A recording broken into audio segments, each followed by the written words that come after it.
is the FBI out of control? That part of the government loathes and fears Trump because he wants to put them out of business. I think what you have right now is a completely out of control bureaucracy that is in need of desperate reform, top to bottom. This is a vindication for Donald Trump and a harsh condemnation of those who opposed him. The FBI under enormous pressure after special counsel John Durham's explosive report that excoriated the agency over its investigation into the 2016 Trump campaign's ties to Russia.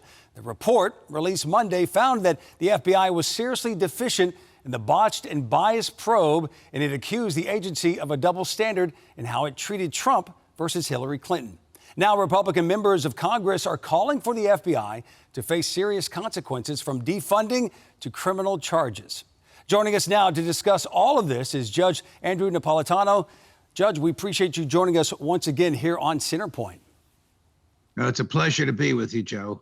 Judge, the report made the FBI look undeniably irresponsible, and of course the FBI responded, saying in part the conduct in 2016 and 2017 that special counsel Durham examined was the reason that current FBI leadership already implemented dozens of corrective actions which have now been in place for some time. That was a quote. So, Judge, have you seen anything from the FBI that makes you think they're no longer seriously deficient, in the words of Durham?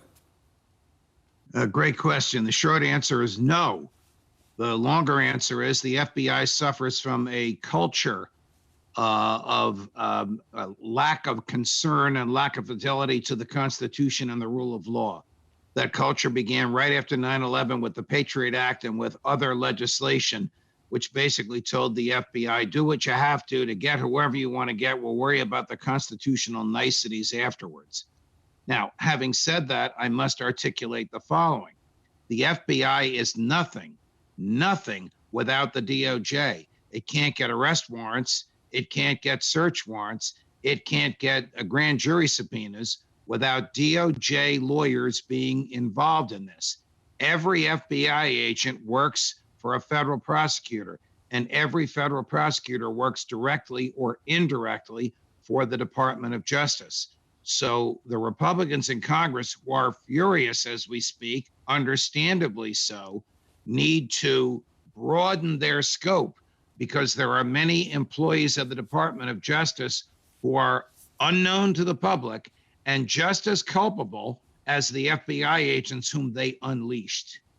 The report, Judge, stated that the investigation was in part triggered and sustained by political opposition to Trump during the 2016 presidential campaign. So my question to you is this political opposition game going to remain in Washington as far as being used as a tool against opponents, especially if Trump is the nominee? Meaning, will we see this used again?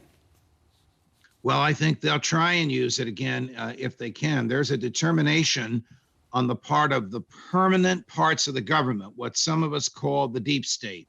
Some people call it permanent law enforcement, permanent national security, permanent intelligence, permanent administrative state, the parts of the government that never change, no matter who's in the White House and what party is running Congress. That part of the government loathes and fears Trump because he wants to put them out of business, because they are essentially not responsive to the will of the people and not faithful to the Constitution.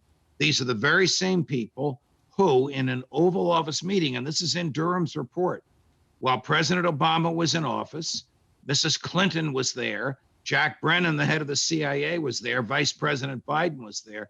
That began the weaponization of the federal government against then candidate Donald Trump. When Jack Brennan left that office, he decided the CIA is not going to spy on Trump. We'll have a foreign intelligence community do the spying so that we have plausible deniability. That's how it all began. We already knew that, but Durham has underscored it. That's right. And John Brennan was in that same meeting when then Vice President Biden and President Obama were alerted to that scheme from the Clinton group. So, yes, you're exactly right on that. They knew that. So, Judge, as you tell us what your greatest takeaway was from this report, let's remind our viewers that this 4-year investigation was funded by the taxpayers to the tune of more than $6.5 million. My takeaway is there's nothing new here. We already knew all of this. There's no bombshell. This is a vindication for Donald Trump and a harsh condemnation of those who opposed him. But no one will suffer from this unless Congress does something. Congress can't prosecute, only the DOJ can. There are many crimes here committed by many people, like invading the privacy of individuals and computer hacking, which could easily be prosecuted. But big picture, the Congress has to do something with the FBI. Let me give you a little hint. It's not even authorized by the Constitution. The Constitution doesn't authorize any federal police force. The framers of the Constitution intended that law enforcement would be investigated and prosecuted by the states. How's that for a starter? And as you mentioned, we're already talking, we're hearing the word, reports that defunding has already been brought up. Okay, so finally, Judge, this Representative Jim Jordan has already reached out to the Justice Department to have Robert Durham testify before Congress. Is that just the beginning of the investigating those involved? And if it is, who else should they go after? Well, John Durham can tell them who they should go after. The report is really bereft of names other than those that we knew from months and years ago when they were openly going after then President Trump. But there are many people involved in this. Look, Durham shares a little bit of the blame as well. He tried two trials. Both were for lying to the FBI. And in both cases, the defendants were found not guilty. Why should it be a crime to lie to the FBI when the FBI is allowed to lie to us? So there are many injustices here, much cultural attitudes on the part of law enforcement that it's them against us rather than them working for us. It's going to take a long time to adjust these cultural attitudes, but hopefully that'll begin now. Well, as always, great content. Judge Andrew Napolitano, we appreciate you taking the time. We love getting your perspective. Absolutely, 100%. You nailed it. We appreciate it. Thank you, Judge. A pleasure to be on with you, Joe. Thank you. So as we've been discussing, the Durham Report slammed the FBI for launching the Trump investigation without enough factual evidence. The report also strongly suggests that the FBI Russia investigation was in fact prompted by Hillary Clinton's operatives. So is the FBI out of control?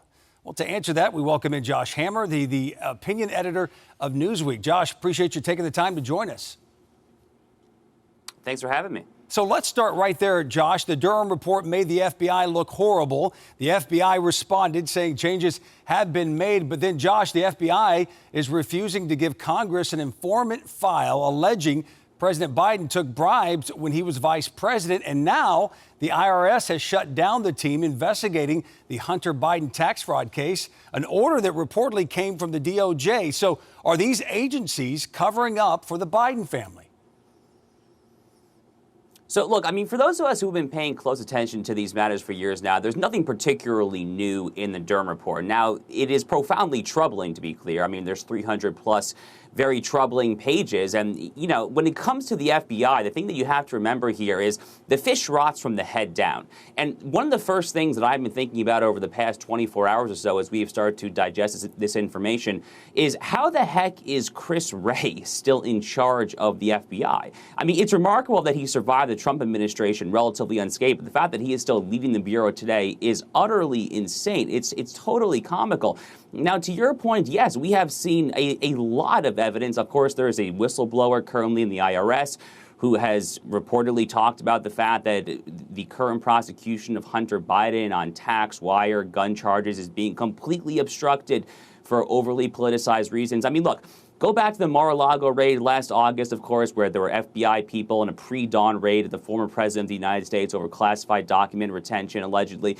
No matter where you look, the FBI right now is totally out of control. I mean, the column that I wrote after the Mar-a-Lago raid last August, I title my column American Stasi. You know, Stasi being, of course, the old East German secret police. And I chose that title very deliberately. I think what you have right now is a completely out of control bureaucracy that is in need of desperate reform, top to bottom. Ideally, I think we would gut the whole thing and start anew, frankly.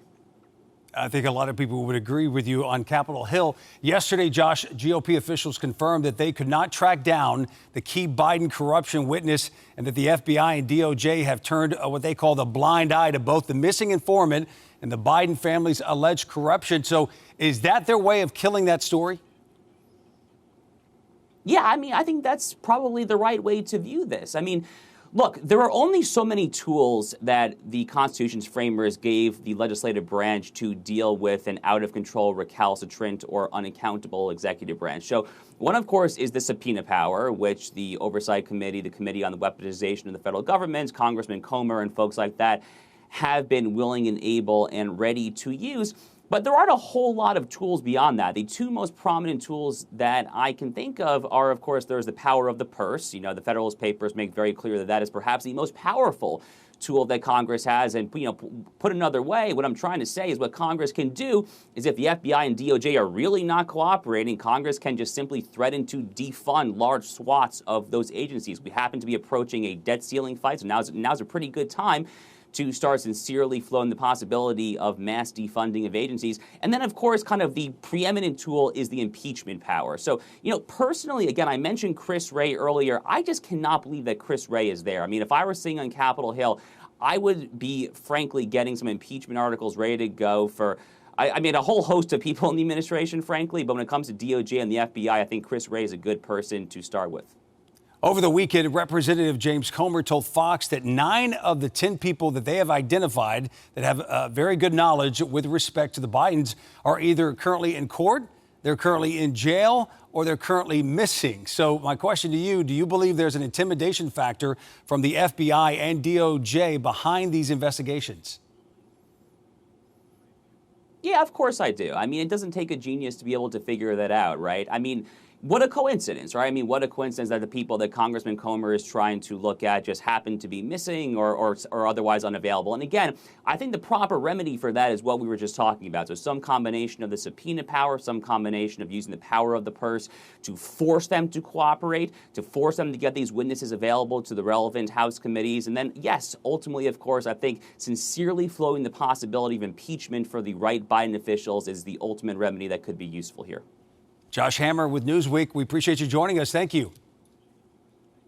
Thanks for having me.